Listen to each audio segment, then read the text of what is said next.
Pagi dari Langkawi. Seterusnya kami ingin berkongsi kepada anda yang ingin memulakan perniagaan, yang gemar melakukan perniagaan dalam talian yang terkesan disebabkan oleh pandemik COVID-19. Di sini sebenarnya kami ingin berkongsi kepada anda bagaimana anda boleh memajukan perniagaan anda dalam talian. Jadi dua tetamu di studio hari ini kami bawakan. Selamat datang diucapkan kepada Datuk Wira Louis Ng Chuan Hao selaku pengasas PG Mall. Juga seorang lagi tetamu di studio hari ini kami bawakan iaitu Kenneth Chang selaku pengurus PG Mall. Apa khabar kedua-duanya, sihat? Selamat pagi. Selamat pagi. Okey, baik.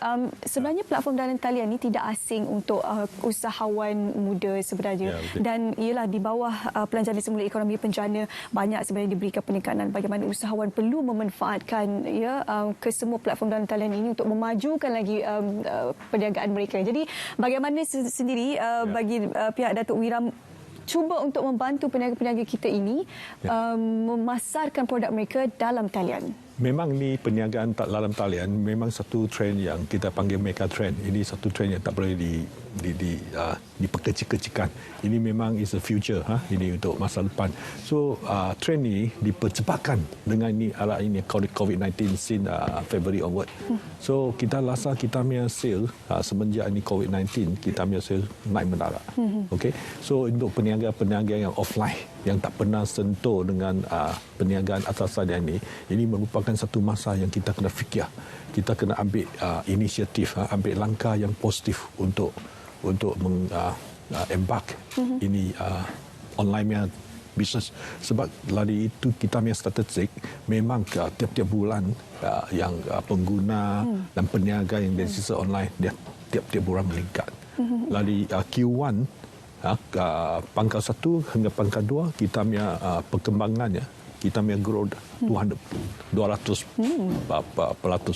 Banyak tu. Kenaikan. Sebab ramai duduk kat rumah kan. Ya, Scroll dan macam-macam lagi.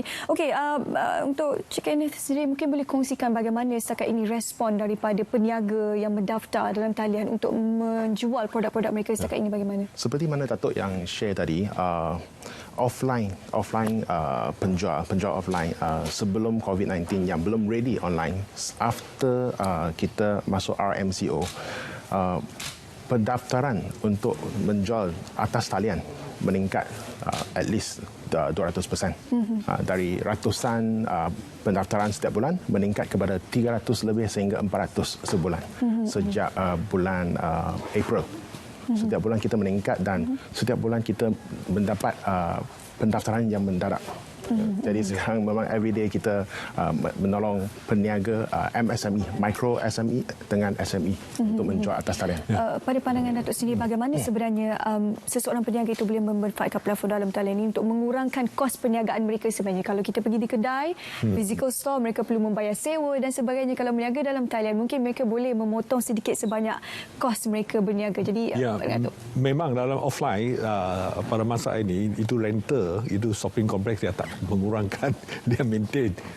So kita ada offline store juga. So kita tahu ini merupakan satu tekanan, desakan untuk perniagaan-perniagaan nak cari mengurangkan kos untuk perniagaan ni.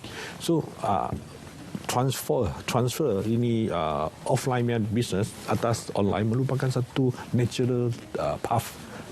Dan kita kalau itu peniaga itu aktif, proaktif, dia selalu ada dengan itu kategori manager, merchant management manager, ada komunikasi yang bagus. Kita boleh platform boleh bagi free advertisement, free promotion dalam kita punya Facebook, kita punya Google AdWords, kita punya social media. Kita akan tolong peniaga. Macam baru-baru ini kita ada tolong bekerjasama dengan koperasi, koop e-biz. Kita itu koopnya, seluruh koopnya on board dalam kita punya PG Mall yang selalu kita kempenkan masa sekarang oleh kita punya government, beri barang tempatan. Merupakan satu kempen yang bagus. So kita sebagai platform yang terbesar, sebagai local platform yang terbesar dalam Malaysia, PG Mall, so kita tolong apa yang government sarankan, apa government yang kita kena selaras dengan strategi negara ini. Okay. Dan untuk kita mengembang lagi perniagaan, platform-platform kita sediakan untuk peniaga ini, pasti kita perlu menarik sedikit pelabur luar untuk meyakinkan mereka untuk mendapatkan dana dan mengembangkan lagi perniagaan. Mungkin secara ringkas Cik Kanda boleh kongsikan berkenaan pelabur luar.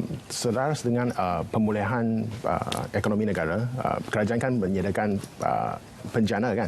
Jadi PGMO diberikan penghormatan yang besar, terlibat dalam 2 segmen. So first one adalah bersama MDEC, di mana PGMO terlibat dalam kempen MSME onboarding, di mana satu bajet diberikan untuk membantu mereka yang baru nak onboard e-commerce. Dan satu lagi adalah Shop Malaysia Online. Dan satu juga inisiatif oleh MDEC dan MOF, di mana kita akan menyediakan satu bajet untuk menyediakan voucher diskaun kepada shoppers, di mana akan membantu penjual yang baru naik akan dapat sokongan first batch of sales. Wow, okey. Dan mereka sebenarnya perlu memanfaatkan semua inisiatif yang diberikan pada mereka ini. Okey.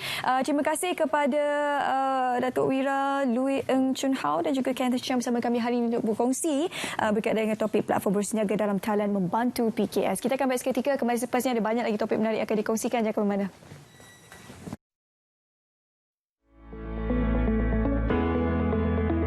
Kerajaan telah